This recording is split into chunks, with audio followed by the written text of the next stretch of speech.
Let's go to page 141. This is lesson 3-8, and this lesson is about functions. The objective of this lesson is to find values of functions and to graph functions. A function is a relationship between the input and the output. And so the input is called a domain. So domain is your input, and the range is your output.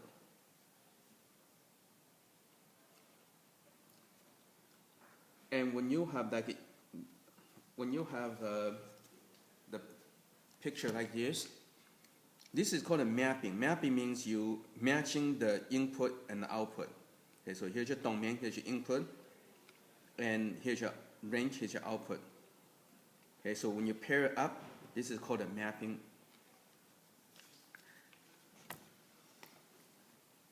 Now, when you're writing the function,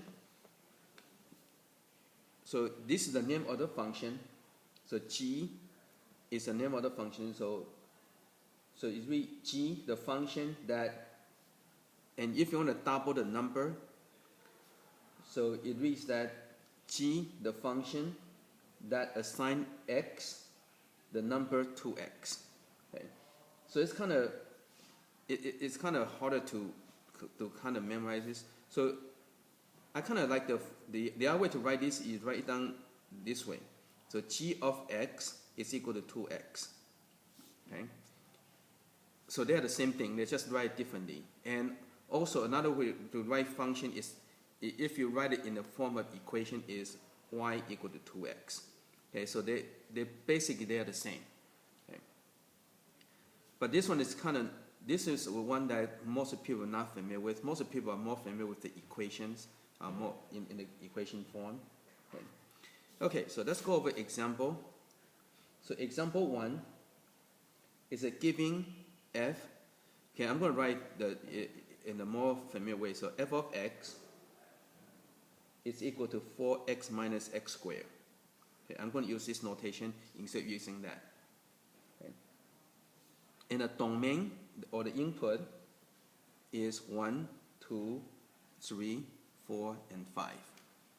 Okay, so here's your domain. So domain is your x. So that's your x. Your range is your output. That's your y. Okay. Again, domain is your x, the input. Range is your y, the output. So basically, what you want to do is that this is your domain, this is your input. So you're gonna put the number in here. That's your input. Put in this function or the machine, and it's gonna do whatever, and then it's gonna come out a number. Okay. And an illustration of the function would be like a washing machine. Okay. So imagine that this is a washing machine, and these are your different clothes. So you're gonna put a clothes inside the washing machine, and it's gonna come out something different. Right. So you put a dirty laundry in the washing machine, it's going to come out clean laundry. So here's like your machine. So this will do something to your input. Okay. Now when you have all different inputs, what you want to do is you probably can make a table. So here's your x, and so you want to put 1, 2, 3, 4, 5 inside. And the second column would be your function, or the y. Okay, so I'm going to use y. So same thing. So I'm write it differently, so kind of get you used to different way of writing it. Okay. Okay, so you substitute in here. So this way, y will equal to 4 times 1 minus 1 squared. So these are a few instances that you go sideways. So this is equal to 4 minus 1 equal to 3.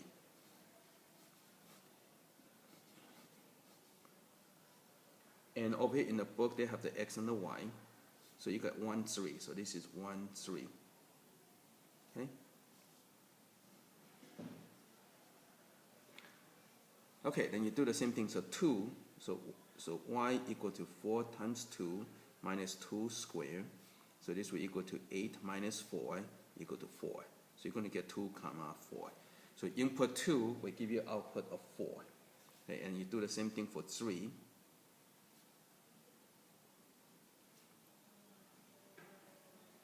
So your input 3 will give you output of 3. And then next one, 4.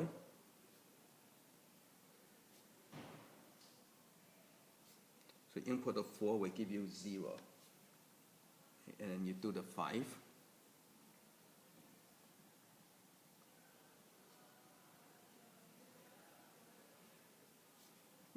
Okay, so when you put input 5, you get negative 5. Okay, so now it asks you to find the range. Okay, so this is not the answer. Okay, they ask you to find the range. So your range would be, all these numbers of yours would be 3.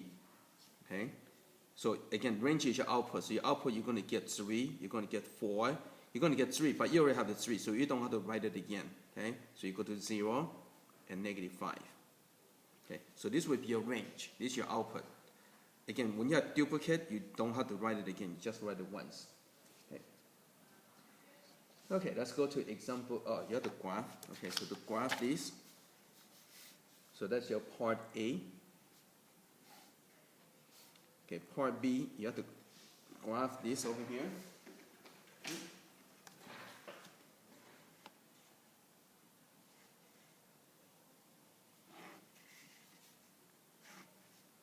So that's your X, that's your Y.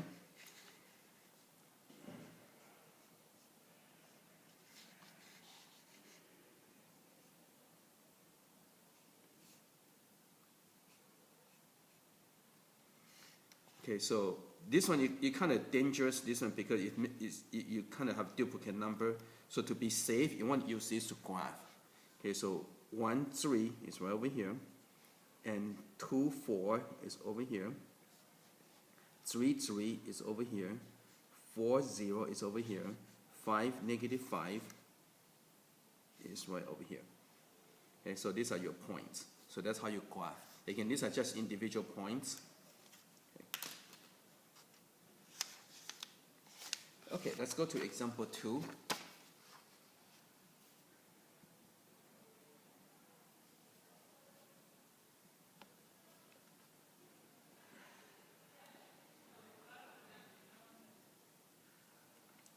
Okay, example 2 is just giving f the function that assign x become 2x minus 1. So again, this is kind of harder to use. So I'm going to make into f of x equal to 2x minus 1. Okay, and then you have the g function.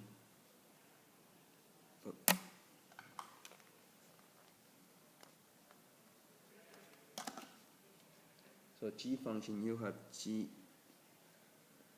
So you have the g, the function that assign x the number x squared plus 1. So again, this is kind of awkward to use, so I'm going to write g of x equal to x squared plus 1. Okay, so this is a function. Again, I'm writing it again so you get used to a different way of writing it. Okay, so I'm going to do A. You're looking for f of 2. So f of 2, you have to use the f function. So over here, so f of 2, so use this one here. So f of 2 will equal to 2 times 2 minus 1. Okay, so you can use this function over here. So whatever x is, you put in x, right? And so f of 2 will equal to 4 minus 1. So f of 2 equal to 3. And I'm going to do part B. Okay, part B, you're doing g of 2. Okay, so this is kind of far away, so I'm going to write the function again. So g of x equal to x squared plus 1. So g of 2, what it's saying is that whenever you see x, you make into a 2. So whenever you see x, you're going to make into a 2. Okay, so g of 2 equal to 4 plus 1. So g of 2 equal to 5. Okay, do part C. F of A. So again, you're doing the f function, so that's going to write the f function first. So f of x equal to 2x minus 1. Okay? When you're looking for f of A, so that means whenever you see x, you're going to make it into a. So whenever you see x, you're going to make it into an a. And that's it. Okay, now we're going to do the complex function. So you have the composite function. So for D, you're looking for f of g of 2. Okay. So when you have a composite function, what you want to do is you want to get 3 columns. Okay. So you need to have both f and g. So I'm going to write this again. So f of x equal to 2x minus 1. Okay. And you have g of x equal to x squared plus 1. So get 3 columns. So you have to start from the inside, you work it out. So first you have to find g of 2. So when you're looking for g of 2, you have to come over here. So find g of 2. And we already did it over here already, but let's do it again. So g of 2 is when x equal to 2. Right? So g of 2 equal to 4 plus 1. So g of 2 equal to 5. So g of 2 equal to 5, so you're going to substitute this into here. So again, g of 2 is 5, so you just do the substitution. Okay? So now it becomes looking for f of 5. To find f of 5, you have to go to f function. So f of 5 will equal to 2 times 5 minus 1. So f of 5 will equal to 10 minus 1. So f of 5 equal to 9. So you put it right over here. So this is equal to 9. Okay? So you can get 3 columns. Okay? Okay, let's go and do one more. Let's do E. You're gonna find g of f of 2. Now notice the functions are reversed, right? Now it's very important. Most of the time, the function, when you switch the function, the answer does not come out the same. Okay? A good illustration of that would be if you're doing the laundry. Okay? So this is like you put in the clothes in the washing machine first, and then you put in the dryer. Over here is you put in the dryer first, and then you put in the washing machine. So you can see when you reverse the order, the result can be quite different. Okay? Okay, so again, let's go and write down the functions. So this one you have to start with the f of 2. Okay, so you have to start from the inside. So f of 2 will equal to 2 times 2 minus 1. So f of 2 equal to 4 minus 1. So f of 2 equal to 3. Okay, so f of 2 equal to 3, so you're going to substitute into here. So this becomes g of 3, right? Because f of 2 equal to 3. So now it becomes g of 3. So now to find g of 3, you have to go to g function. So whatever function you need to evaluate, you have to go to that function. Okay? So it becomes 9 plus 1. So g of 3 equal to 10. So this will equal to 10. Okay. So again, you want to keep things organized so you don't get confused. Okay, let's go to the next example.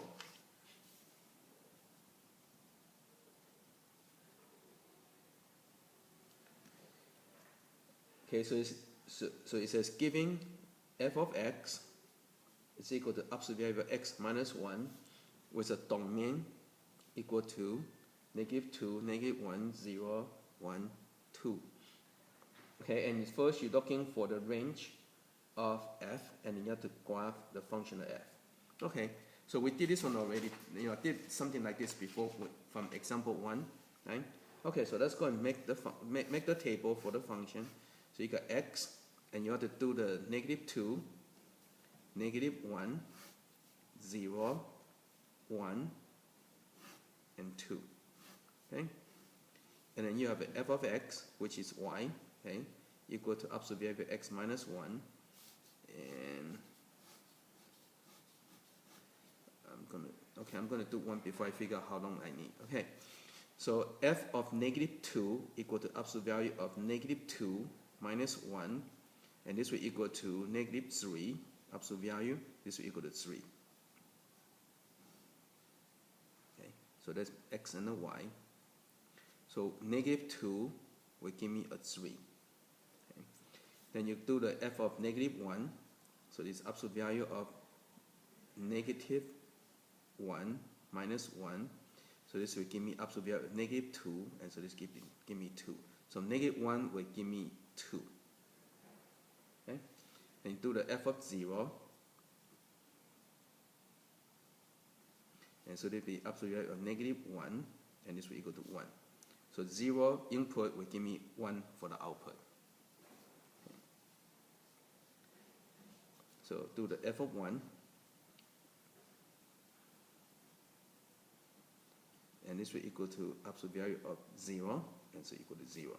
So 1 will give me 0. And then do the f of 2.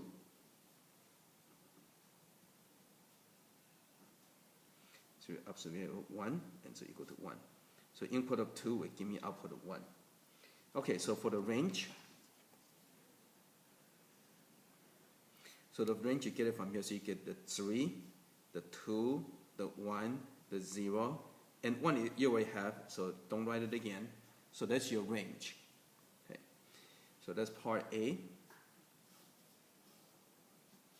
And then you do part B, you have to graph that.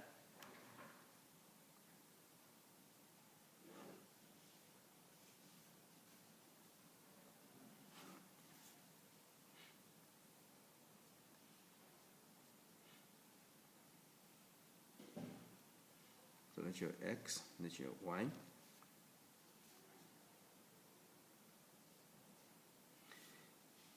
Okay, so again, if you use a domain and range, it's hard to graph that. So you want to use these points over here. Okay, so first point is -2, 3. And you have -1, 2. Then you have 0, 1. Then you have 1, 0. Then you got 2, 1. Okay, and so that's your graph for those points.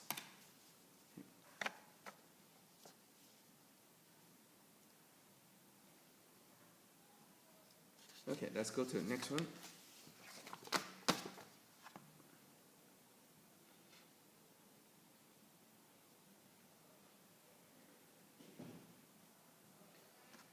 So A, you got f of x equal to 1 over x squared plus 4. Okay, and so you're looking for domain of each function. Domain is what you can put inside the machine. Okay, so again, a function is like a machine that you can do something. Okay, and so you want to find the domain what you allow to put inside. For example, microwave oven, right? If a microwave oven, then you can put things inside, but the things you cannot put inside will be metal. If you put metal in it, it's going to spark and it's going to cause a fire.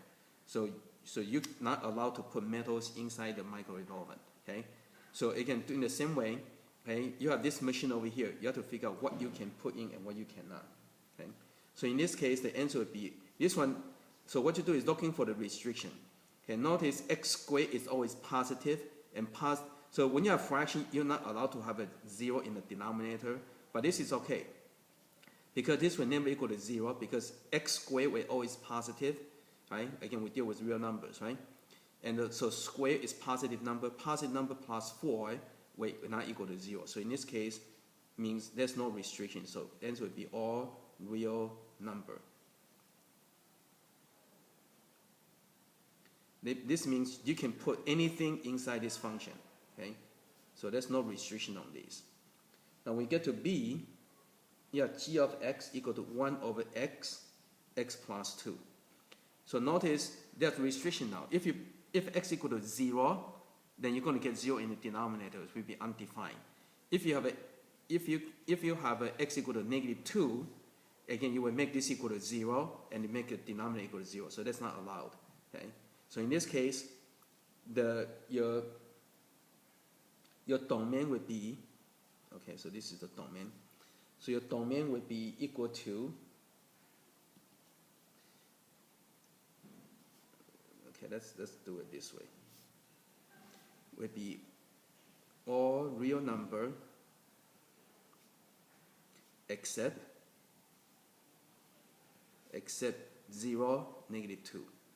Okay, so again, you can put anything inside, but except for 0 and -2, because when you put 0, it will make this denominator equal to 0, make it undefined, so you cannot. Okay, so again, you have to look at the function to see what is allowed, what is not allowed. Okay, for part C, you have a h of x equal to square root of 2 minus x. Okay, so to figure out what is allowed, what is not allowed, okay, what you do is you have to think, okay, when you have a square root of something, the inside has to be positive. Because if you have a square root of negative number, it would be not real. Okay, so that means this has to be greater than or equal to 0. Okay, so again, the restriction is this has to be greater than or equal to 0, because you cannot have a negative inside the square root. And then from there, you can just go and solve, right? So minus 2 on both sides. So you got negative x is greater than or equal to negative 2 divided by negative 1. So you got x is going to be less than or equal to 2.